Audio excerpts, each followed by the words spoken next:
परतवाडा शहरातील कैकाडीपुरा भागात एका अत्यंत धक्कादायक आणि मन हेलावून टाकणाऱ्या दुर्घटनेत गॅस सिलेंडरचा भीषण स्फोट होऊन एका तरुणाचा जागीच मृत्यू झाला आहे। प्रवीण डवले वय अंदाजे 30 ते 35 वर्ष असे मृत युवकाचे नाव असून या स्फोटात त्याच्या शरीराचे चितळे उडाले असल्याची माहिती समोर आली आहे। प्रवीण डवले हे मागील काही वर्षापासून परतवाड्यातील कैकाडीपुरा येथील आपल्या राहत्या घरातच फ्रीज आणि एसी दुरुस्तीचे दुकान चालवून आपल्या कुटुंबाचा उदरनिर्वाह करीत होते।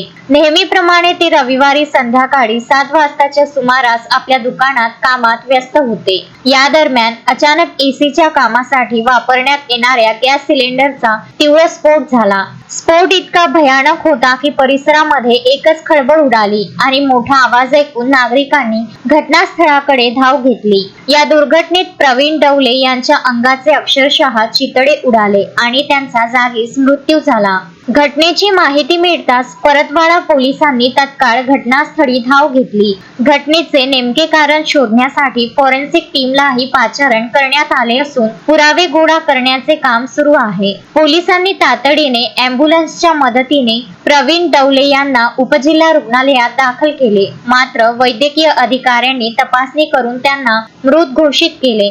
या अचानक घडलेल्या दुर्घटनेमुळे डवले कुटुंबावर व संपूर्ण परिसरात शोककळा पसरली आहे। परतवाडा पोलीस या प्रकरणाचा पुढील कसून तपास करीत आहे। विदर्भ न्यूज करिता पंकज साबूसह ललित कांबळे, परतवाडा।